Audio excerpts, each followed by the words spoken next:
assimilar e já começar a absorver do aprendizado que Tu és o caminho, que Tu és a direção.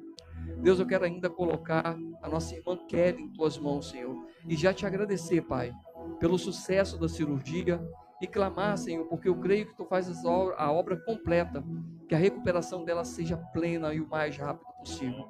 Foi isso que eu falei para ela hoje, que oraríamos, Senhor, pela boa cirurgia, mas também pela plena recuperação e o mais rápido possível. Então, que o Senhor possa estar abençoando aquela equipe, Senhor, que possa estar dando assistência para a tua filha, Senhor, e proporciona a ela uma boa recuperação, Senhor. É o que nós pedimos e já agradecemos em nome de Jesus. Deus, eu quero ainda colocar aqui o pastor Paulo em tuas mãos. O Senhor já colocou a mensagem no coração dele, Pai. Eu creio que o Senhor já preparou ele para trazer essa mensagem para nós hoje à noite. Então eu quero pedir que o Senhor venha preparar o nosso coração. Que o nosso coração seja terra fértil, Senhor, para a palavra que for lançada aqui hoje, que essas sementes, Senhor, através de palavra, venham brotar e frutificar em nossos corações. Que venham tornar práticas, que venham tornar, Senhor, obras praticadas por nós. Não seja apenas um conhecimento, mas que seja para mudança das nossas atitudes. Usa o teu filho, Senhor. É o que eu peço e já te agradeço no nome de Jesus. Amém. Sou pastorzão. Bem, queridos, paz do Senhor, podeis assentar quem está em pé. Queremos nessa noite compartilhar uma palavra de Deus com vocês. Gostaria que você que está com a sua Bíblia abrisse aí no livro de Ageu, profeta menor, capítulo 1. Essa palavra, essa semana, ecoou de forma muito séria no meu coração e eu gostaria de compartilhar com vocês, porque eu sei que Deus tem algo a nos revelar nessa noite através desta palavra. Ageu, capítulo de número 1, versículo de número 2. Nós vamos, então, meditar nessa palavra. Me acompanhe na leitura, por favor. Assim diz a palavra do Senhor. Assim diz o Senhor dos Exércitos. Este povo afirma: ainda não chegou o tempo de reconstruir a casa do Senhor. Por isso, a palavra do Senhor veio novamente por meio do profeta Ageu. Acaso é tempo de vocês morarem em casas de fino acabamento, enquanto esta casa continua destruída? Agora diz o Senhor dos Exércitos: vejam aonde os seus caminhos os levaram. Vocês têm plantado muito, mas colhido pouco. Vocês comem, mas não fartam. Bebem, mas não se satisfazem. Vestem-se, mas não se aquece. Aquele que recebe o salário, recebe-o para colocá-lo em uma bolsa furada. Assim diz o Senhor dos Exércitos. Vejam aonde os seus caminhos os levaram. Subam ao monte e tragam madeira. Construam a minha casa para que eu me alegre e nela seja glorificado, diz o Senhor. Vocês esperavam muito, mas eis que veio pouco. E o que vocês trouxeram para casa, eu os dissipei com sopro. E por que eu fiz? Declara o Senhor dos Exércitos. Por causa da minha casa, que ainda está destruída. Enquanto cada um de vocês se ocupam com a sua própria casa. Por isso, ou por esta causa, por causa de vocês, o céu reteve o orvalho e a terra deixou de dar o seu fruto. Nos campos e nos montes provoquei uma seca que atingiu o trigo, o vinho, o azeite e tudo mais que a terra produz, bem como os homens e o gado. O trabalho das vossas mãos foram prejudicados. Mais uma vez, fecha os teus olhos. Senhor, muito obrigado por esse tempo. Muito obrigado pela tua presença neste lugar. Muito obrigado por este momento de adoração. Como é bom podermos adorar e nos rendermos diante do Senhor. Eu sei que agora o Senhor tem uma palavra ao nosso coração. E a minha oração nessa noite é que essa palavra chegue como o martelo que despedaça a pedra.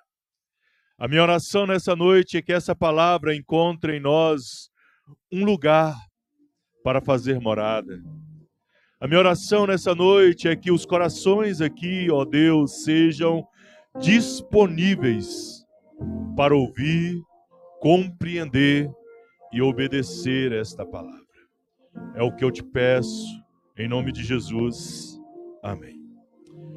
Amados, a palavra que Deus tem ministrado ao meu coração nesta noite tem sido algo que tem me feito refletir quem eu sou nesta caminhada. Quais os caminhos que eu tenho tomado diante da orientação de Deus. O contexto dessa palavra é: o povo havia sido aprisionado, estavam no cativeiro em Babilônia. E Deus então transforma o cenário e muda o rei, e muda o reino, e muda o governante. O Senhor então move toda uma circunstância. O povo estava sob o domínio babilônico e Deus então permite que o domínio persa ele entre naquela cidade, naquele país e domine aquele país. E Deus então toca o coração do rei, e o coração do rei fica flexível. E o rei então libera o povo para que o povo pudesse voltar para suas casas, para o seu país, para reconstruir a sua casa, para voltar à adoração ao seu Deus. Porque nós sabemos que todas as vezes que um rei conquistava um reino, ele pegava aquele povo e dispersava aquele povo, e aquele povo perdia a identidade. O povo que era conquistado, eles eram obrigados a servir outros deuses, a se envolver com outras religiões, porque era algo cultural. E quando nós vemos esse texto aqui em Ageu, Deus havia dado ao rei uma direção, e o rei então manda que o povo volte para suas casas. Reconstrua suas casas, reconstrua sua vida, reconstrua o templo que outrora vocês adoravam. Adorem o Deus que outrora vocês adoravam. E já havia passado 70 anos de cativeiro, mas agora era o momento. E por volta do ano 520, o povo volta para Jerusalém. E eles vêm com toda a empolgação, querendo reconstruir o templo, reconstruir as suas casas, reconstruir a sua vida.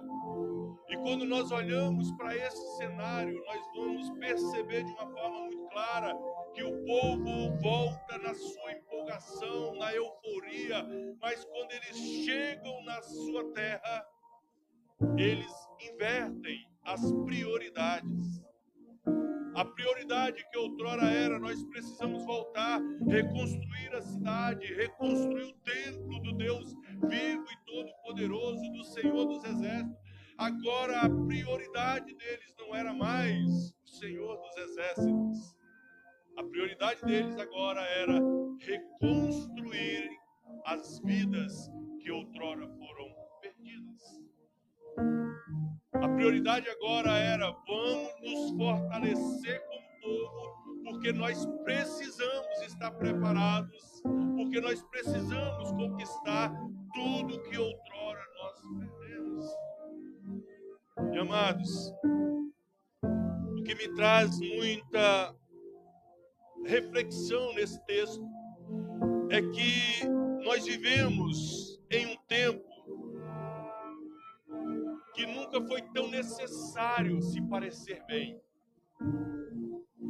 Nós estamos vivendo em um tempo onde nunca foi tão forjado no nosso caráter de que nós precisamos nos mostrar bem, nos parecer bem.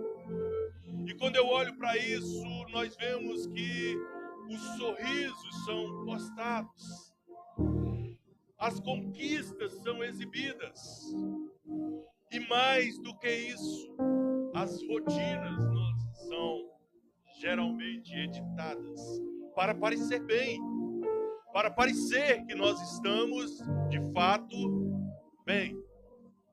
E quando eu olho para isso, eu vejo que por trás dessa aparência desse estar bem, por trás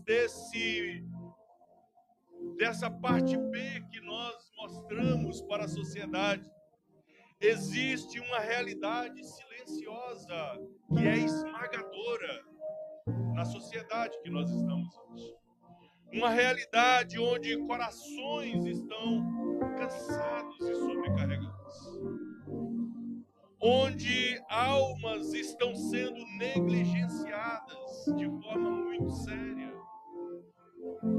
Onde existe, querido, mentes sobrecarregadas que não suportam mais o peso que esta vida está trazendo sobre elas. E quando nós olhamos para isso, nós vamos ver de uma forma muito clara que um povo que veio para Deus, um povo que proclama o nome de Deus, um povo que realmente se tem uma nomenclatura de cristão, mas não se voltou completamente o coração para esse Deus. E quando nós vemos isso, há um grande problema na geração de Ageu, e eu vejo que é um reflexo muito grande também na nossa geração, que é prioridades invertidas. Nós estamos invertendo as prioridades hoje nos nossos dias. Por que nós estamos invertendo? O versículo 2 até o 4, ele vai dizer: este povo diz, ainda não veio o tempo para edificar a casa do Senhor. E quando eu penso nessa palavra, querido, eles não estavam negando a Deus, eles não estavam negando a presença ou até mesmo a quem Deus era. Mas no conceito deles, Deus podia ficar para depois. Ou seja, ainda não é o tempo de eu me envolver. Ainda não é o tempo de eu participar.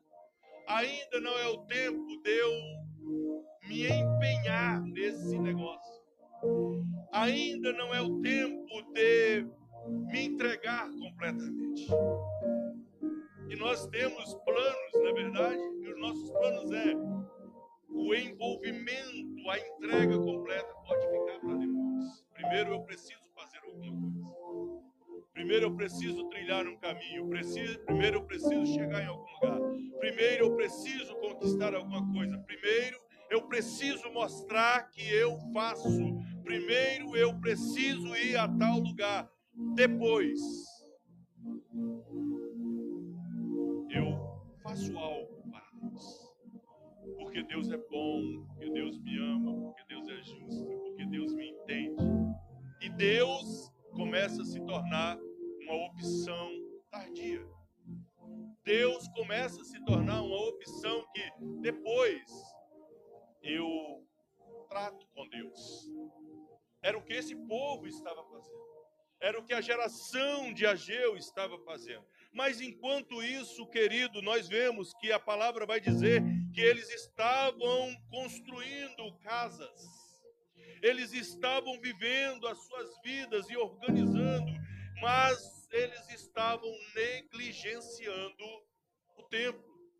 Estavam negligenciando o relacionamento deles com Deus pelo qual eles serviam.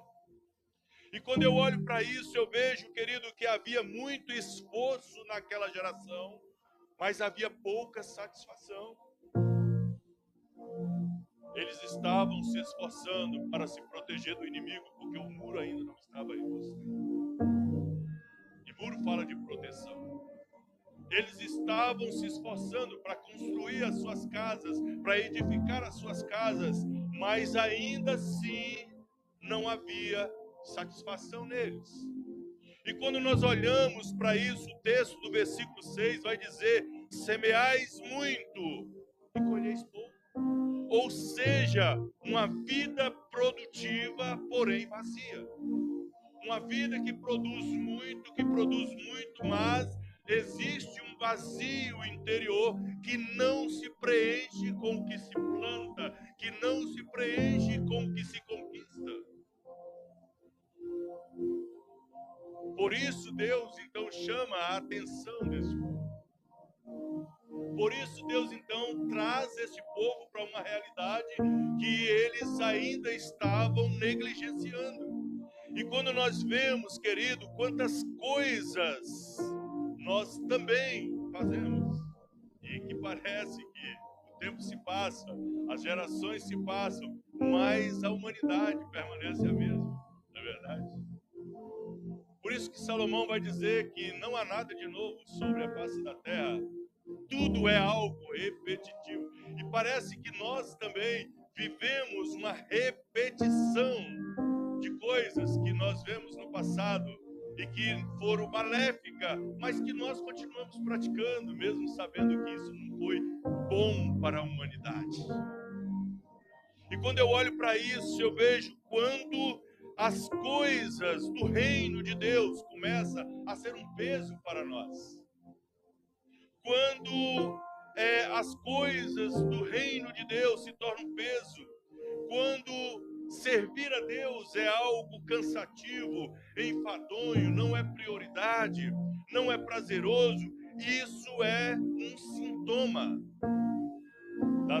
da nossa desconexão com o eterno.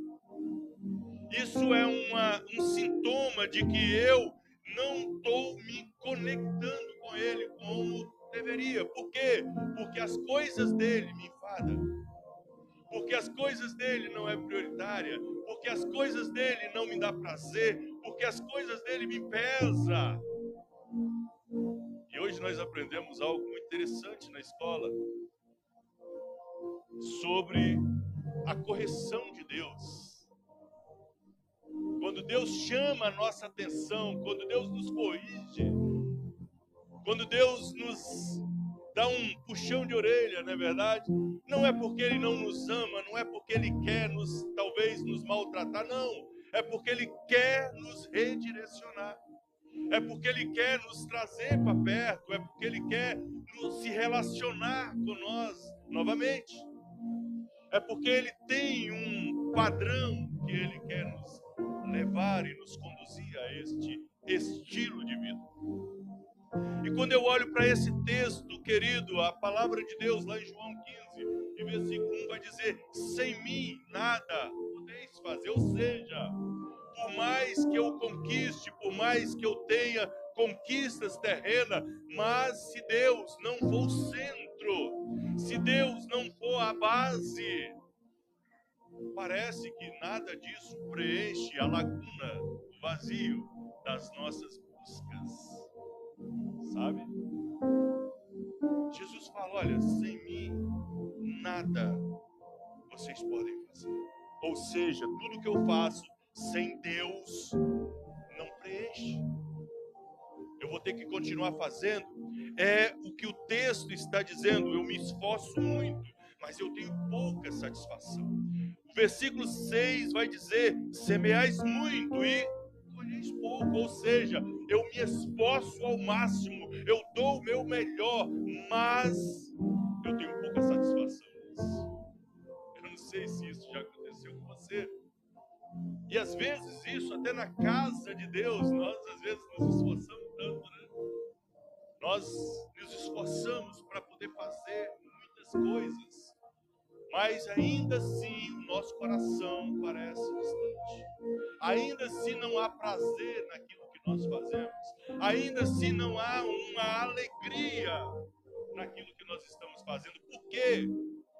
Porque a palavra de Deus está dizendo: sem mim nada vocês podem fazer. Ou seja, a centralidade da Bíblia é Jesus Cristo. A centralidade da satisfação, da completude, continua sendo Cristo.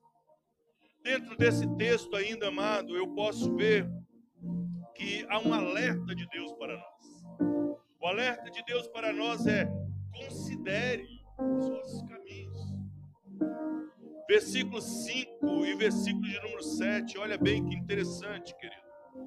Agora diz o Senhor dos Exércitos: vejam onde os seus caminhos nos levaram. Será que o caminho que nós temos trilhado tem realmente nos preenchido? Será que o caminho que você, meu irmão, tem trilhado, tem preenchido o seu caminho, tem preenchido o seu coração? Olha bem como é importante essa fala de Ageu, onde Deus fala: vejam onde os seus caminhos os levaram. Aí no versículo número 7, volta a dizer a mesma coisa. Assim diz o Senhor dos Exércitos: vejam. Ou seja, o Senhor, pela segunda vez, no mesmo texto, questiona as escolhas. Questiona para onde eu estou me direcionando, para onde eu estou indo.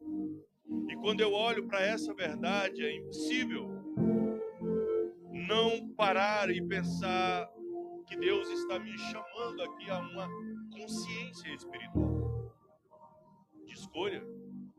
Uma consciência de que, olha, esta precisa ser uma pausa obrigatória na sua vida. Pare e comece a ver qual tem sido as consequências dos caminhos pelo qual você está trilhando. Ah, não, Deus, mas eu estou trabalhando muito porque eu preciso disso. Não, Deus, eu estou trabalhando muito porque eu tenho que cuidar disso, daquilo. Querido, a palavra de Deus vai dizer o seguinte: examinemos, pois, os nossos caminhos. Lamentações 3:40 vai dizer: examine o seu caminho. Ou seja, o seu caminho, onde você está trilhando, querido, está te levando diretamente para Deus? Está te conectando a Deus? Porque talvez essa seja a nossa dispersão. Estamos trilhando muitos caminhos, mas os caminhos que nós estamos trilhando está nos levando para Deus? Ou está nos levando para as nossas próprias vontades, para as nossas próprias escolhas? Querido, precisamos entender de forma muito séria. 1 Coríntios 13 e 5, 2 Coríntios 13 e 5 vai dizer: examinai-vos a vós mesmos. Se tem uma coisa que a Bíblia sempre fala e nos orienta é: olhe para você, faça uma autoanálise, faça uma introspecção, entre dentro de você mesmo e veja como está tudo aí dentro. Sabe? Quando nós olhamos e fazemos uma autoavaliação, não a autoavaliação exagerada do nosso conceito popular, mas uma avaliação dentro da Bíblia, dentro da palavra de Deus, sabe? Quando eu olho para essa verdade, eu vejo que fé sem reflexão, ela vira rotina, sabe? Muitas vezes nós já estamos aprendendo na escola bíblica também, que coisa linda, né? Estamos aprendendo que fé e obra caminham junto, ou seja, fé e prática daquilo que eu aprendo biblicamente me conduz para o reino de Deus, me conduz para perto de Deus. Mas se ela não for reflexiva, ela se torna uma rotina. Vir na igreja é apenas mais um programa do domingo. Ler a Bíblia é apenas mais uma rotina diária que eu já acostumei a ler a Bíblia. Mas eu leio e aquela palavra não tem mais uma conexão comigo, porque não fala comigo. Quando eu olho para essa verdade, eu preciso mais uma vez olhar e entender que há uma ilusão aparente de nós mesmos. Uma ilusão, querido, não aquilo que nós queremos mostrar e não aquilo que de fato nós somos. Olha bem, o texto vai dizer que nós construímos casas aparelhadas ou apaineladas. Ou seja, constrói-se uma aparência, constrói-se algo visível, constrói-se algo que possa se mostrar, constrói-se algo que as pessoas possam ver. E nós vivemos nesse tempo, né? Eu quero dizer aqui de antemão, eu não sou contra as redes sociais, eu não sou contra, né? Não, eu acho que é legal, é tanto que a gente perde tanto tempo nisso, né? Mas eu quero que a gente entenda o seguinte: nós construímos imagens nas redes sociais, construímos reputações que as pessoas veem, construímos estéticas emocionais. É importante mostrar para que as pessoas vejam que eu estou bem. E quando eu olho para isso, a palavra de Deus em 1 Samuel capítulo 16, 7 vai dizer: o homem vê o exterior, mas o Senhor vê o coração. Mais uma vez, nós precisamos entender algo muito sério de Deus. Deus não está nem aí para as nossas aparências, sabe? Deus não está nem aí para a nossa postagem do dia. O que Deus está olhando é o seguinte: o que está dentro de você? O que o seu coração de fato deseja? Aonde que o seu coração está firmado de verdade? Sabe, querido? Evangelho de Lucas 11:39 vai dizer: por fora estáis limpo, mas e por dentro? Sabe? Deus tem uma preocupação em olhar para aquilo que as pessoas não olham. Sabe, amado? Deus tem uma preocupação de olhar para você e não se importar muito com o que está aparentemente visto, mas aquilo que está lá interior. Seu coração está dilacerado, querido, Deus está vendo. A sua alma está angustiada, Deus está vendo. A sua vida está destroçada, Deus consegue ver. E a palavra de Deus vai dizer que Ele é aquele que penetra até a divisão da alma e do espírito, juntas e medula, e discerne qual é a intenção e os pensamentos do meu e do seu coração. Ou seja, Deus vai na raiz do problema e sara, e cura, e transforma, e liberta, e muda o cenário de dentro para fora, sabe? É o Deus que nós servimos, é o Deus que vai lá na raiz e traz de dentro para fora e coloca para fora tudo aquilo que precisa ser colocado e transforma aquilo que outrora era um lugar intransitável em um lugar de moradia eterna, espiritual. Quando eu olho para essa verdade de Deus, querido, eu preciso entender que aquela época, Ageu estava falando do templo lá de Jerusalém, mas quando nós vamos para o Novo Testamento, não é mais um templo físico, não é mais o templo lá de Jerusalém que foi destruído, mas agora existe um templo onde o Espírito Santo quer morar. Sabe? Um templo onde ele não é mais feito por mãos de homem, ele não é mais feito de tijolo e de pedra, mas ele é feito de carne e osso, de sangue e carne. E é nesse templo que hoje Deus está nos chamando a atenção de forma mais séria. Talvez hoje Deus está chamando para nós para termos uma atenção maior. Será que a minha casa está preparada? Será que você está cuidando bem da minha casa?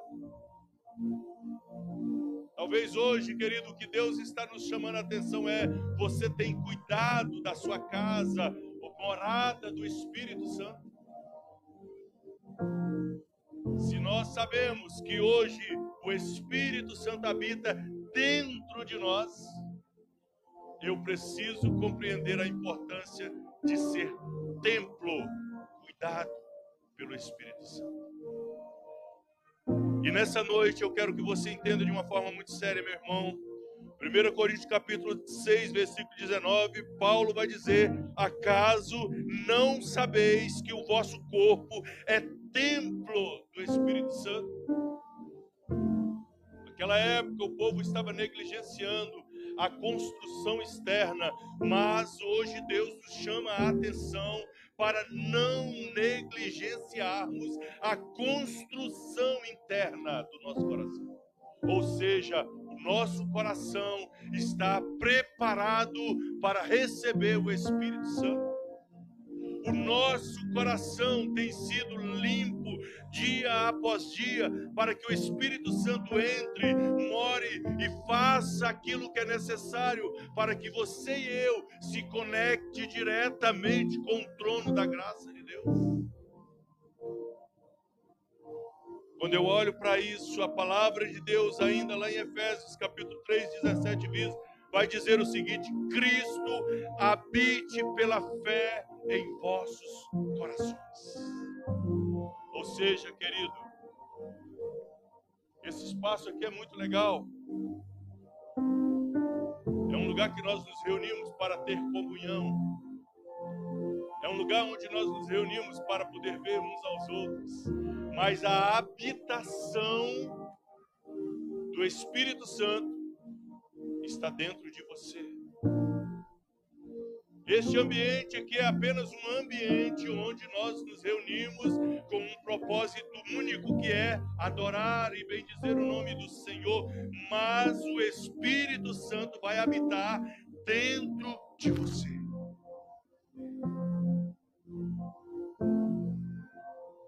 Talvez nós podemos até olhar para esse ambiente e algumas coisas nós não gostamos, nós discordamos, né, pastorzão? Talvez alguma coisa a gente vai olhar e falar assim, não, eu mudaria, seria diferente. Com o Espírito Santo não é diferente. Nós precisamos estar acessível para quando Ele olhar para nós e entrar no nosso coração e ver o que está lá dentro. Se necessário for, Ele vai falar, olha, eu não gosto dessa caixa neste lugar, então tira daí. Olha, eu não gosto dessa cor que está pintado, então pinta de uma cor diferente. Olha, eu não gosto desse ambiente, talvez, desta forma, vamos mudar. E aí, querido, é o Espírito Santo que vai começar a entrar dentro de você e vai falar o que você precisa mudar, o que você precisa ser, como você tem que se comportar, como que você tem que guiar os seus caminhos. E quantas vezes nós negligenciamos essa voz doce e suave. Eu acho interessante, querido, que nós que uma vez experimentamos Cristo, presta atenção, uma vez que nós experimentamos Cristo, e aí a gente sai desse ambiente de religião, de igreja, de comunhão, e a gente está lá sozinho, né, no nosso ambiente, e de repente a gente vai fazer algo que não agrada ao Espírito Santo. E vem uma voz e fala assim, cara, você está pisando na bola. Ei, isso não é certo. E a gente faz o quê? Negligencia. Cala, silencia as vozes. Talvez nós temos que olhar o que a Geu está falando aqui. Talvez nós precisamos pensar bem o que a Geu está dizendo. Acaso é tempo de vocês cuidar apenas de vocês, enquanto o lugar de habitação do Espírito Santo está sendo negligenciado? Quantas vezes, meu amado, nós silenciamos a voz do Espírito Santo? É aquele dia que você está morto, cansado, e você tem um compromisso espiritual. E você substitui aquele compromisso espiritual por outra coisa. E essa semana eu fui chamado a atenção de uma forma muito séria pelo Espírito Santo. Eu tinha marcado uma reunião com os irmãos, com os líderes dessa igreja. E eu tinha um compromisso no mesmo horário de trabalho. Tinha uma reunião com o engenheiro, com outras pessoas e tal. E eu liguei para os irmãos, mandei mensagem, falei, olha, eu não posso participar porque eu tenho uma reunião assim, assim, assado e tal. Mas aquilo, o Espírito Santo foi certeiro. E me incomodou de uma forma faz por coisas que você poderia resolver depois. Sabe, amados, nós precisamos rever os nossos caminhos. Nós precisamos rever as nossas escolhas. Ah, mas era o meu trabalho, eu sei, mas eu poderia adiar, porque eu já tinha um outro compromisso.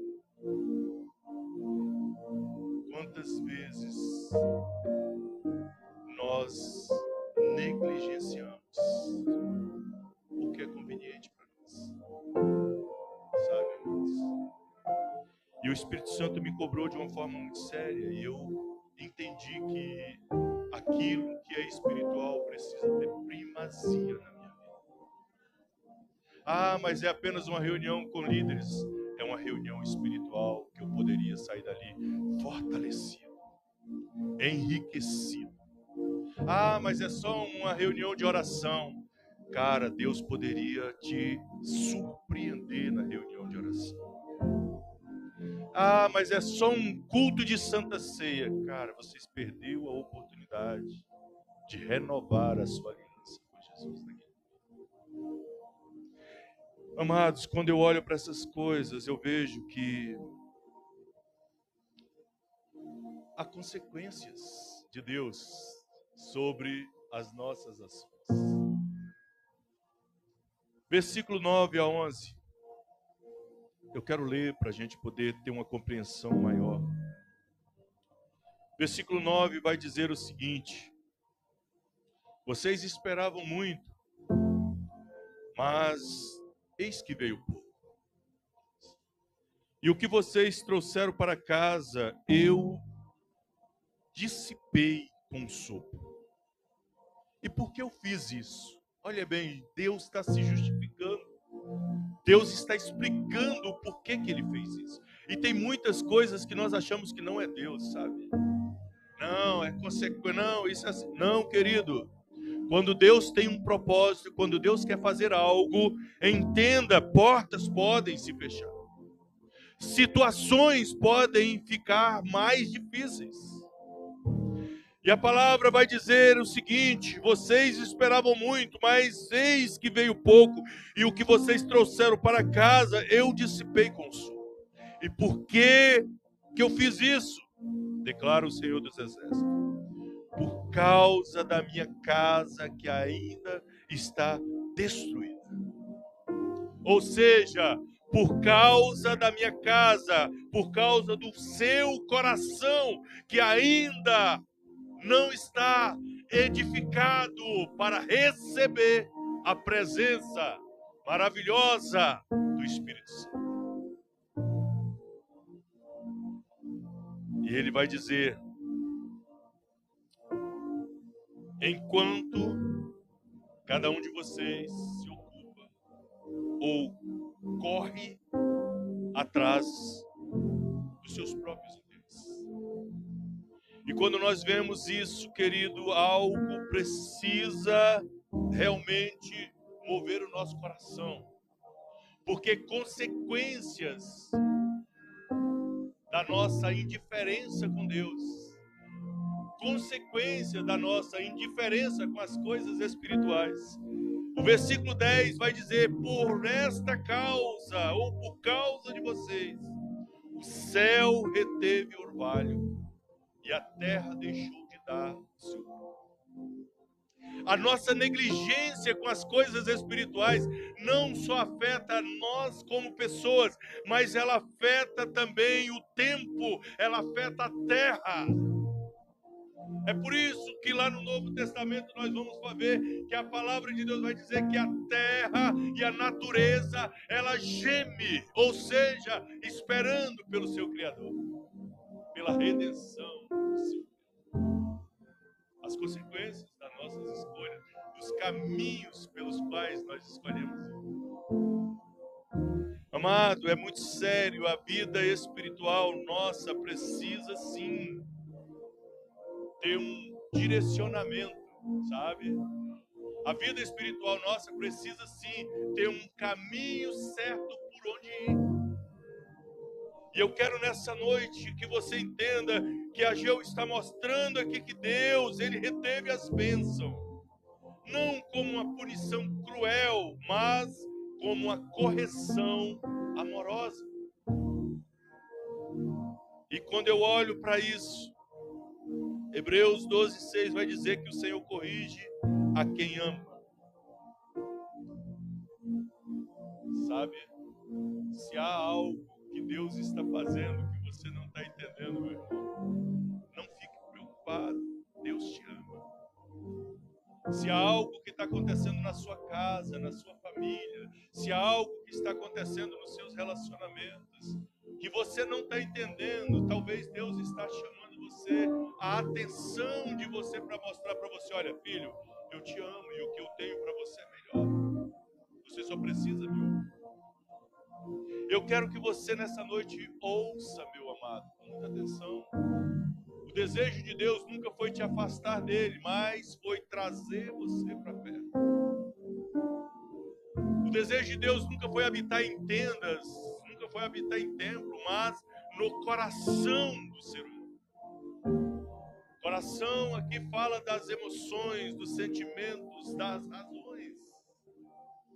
E o que Deus quer fazer nessa noite é exatamente isso, nos levar a um caminho de restauração, sabe? Nos levar a um caminho pelo qual nós precisamos ser restaurados. É por isso que lá no versículo de número 8, ele vai falar, sobe ao monte, traga madeira e edifique. Ou seja, suba ao monte, querido, se relacione com Deus. Viva uma vida espiritual significativa. Viva a presença de Deus. Monte significa presença. Traga madeira, ou seja, tem uma ação prática nisso. Tem uma ação voluntária de você sair e ir e romper aquela barreira que outrora te impede de avançar. E por fim ele diz, edifique. Ou seja, é um processo contínuo de construção. Todos os dias o Espírito Santo vai trabalhar algo na minha vida, na sua vida. Todo dia o Espírito Santo vai mudar algo na minha vida, na sua vida. E nós vamos cada dia crescendo, evoluindo e sendo restaurado pela palavra. E Ageu, então, ele vai nos levar a esta conclusão. E o que eu percebo hoje de forma muito clara é que o que o Senhor está querendo com você e comigo é nos mostrar que existe uma prioridade. Você pode conquistar, você pode fazer, você pode construir casa, você pode vencer, você pode fazer tudo, mas a prioridade precisa ser Ele. Lembra que Jesus falou, sem mim vocês não podem fazer nada? Então o que eu preciso fazer? Correr atrás de tudo que eu quero, de tudo que eu preciso, de tudo que o meu coração anseia. Mas em tudo isso, Cristo precisa ser a primazia. Em tudo isso, Cristo precisa ser o centro. Deus, hoje, Ele não está nos perguntando sobre a nossa aparência. O que Ele está perguntando é, como está o teu coração? A quem o teu coração pertence de verdade? Talvez, querido, é isso que nós podemos contemplar hoje. Como está o meu coração diante de Deus? Talvez eu possa até estar sorrindo, mostrando um bom sorriso, mas interiormente eu posso estar quebrado, sabe? Talvez, querido, eu possa até estar produzindo, estou aqui fazendo tal, aquele movimento, mas interiormente eu posso estar vazio, sabe? Lá dentro, aquela falta de algo que eu não sei explicar o que é. Talvez eu possa estar cercado de pessoas o dia todo, cheio de gente. Mas, quando eu estou no meu secreto, eu estou sozinho. Eu estou quebrado. que eu quero lhe dizer nessa noite é que existe um Deus que te vê. Existe um Deus que não olha só a sua aparência, Ele olha o seu coração. E esse Deus que vê além da aparência é um Deus que te ama de uma forma extravagante. É um Deus que deseja se relacionar com você. É um Deus que deseja dar destino para a sua vida. É um Deus que deseja preencher todas as lacunas, todos os vazios que as coisas, que as amizades, que a família, que a conquista, que a igreja não pode preencher. Só Ele pode preencher. E é esse Deus, nessa noite, que eu estou apresentando para você, meu irmão. Esse Deus que não tem limites. Esse Deus que te ama de uma forma extravagante, exagerada. E que tem um desejo intenso de que o seu templo não seja negligenciado. Um Deus que deseja morar dentro de você. Um Deus que deseja morar dentro do seu coração. Um Deus que deseja fazer você uma pessoa bem melhor do que você já é. Que o Senhor nessa noite traga revelação ao teu coração. Que o Senhor nessa noite olhe para você e te ame de uma forma plena. Assim como Ele olhou para aquele jovem rico e amou aquele jovem rico. E Ele disse, uma coisa te falta. Talvez hoje a única coisa que falta para você, meu irmão, é uma decisão. Sabe? Uma decisão. Eu quero orar por você para que essa decisão saiu, né? Seja algo assertivo nessa noite. Eu quero que você fique em pé. Eu nem vou chamar o ministério de louvor agora, não.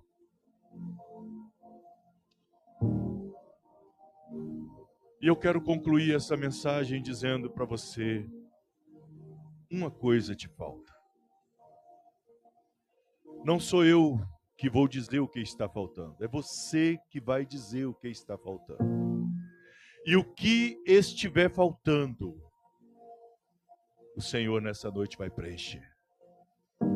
Você acredita nisso? Que Deus pode preencher o vazio que existe dentro de você? Amém? Feche os teus olhos, meu amado, minha amada. Senhor, eu te louvo por esta noite. Eu te louvo por esta igreja, por este povo que está aqui neste lugar. Eu te louvo porque o Senhor nessa noite escolheu os teus filhos para ouvir esta mensagem. Senhor, talvez alguns de nós temos sido negligentes com a casa, com a morada do Senhor. Mas nessa noite, Espírito Santo, o Senhor que conhece o homem na sua profundidade, visita cada coração nessa noite. Visita cada um dos teus filhos nessa noite. E eu oro para que o Senhor faça com que eles se lembrem o que está faltando. Talvez está faltando alegria, o Senhor pode trazer alegria. Talvez está faltando paz, o Senhor é o Deus da paz. Talvez está faltando, Senhor, aquele ponto específico que só Ele sabe. Talvez a casa dos teus filhos exterior está dilacerada, destruída. Talvez, Senhor, o coração dos teus filhos, ó Deus, tem sido um lugar de guerra contínua. Mas nessa noite, o Deus da paz que excede todo entendimento, está aqui neste lugar. E eu te peço, Espírito Santo, entra, faz morada, transforma, muda.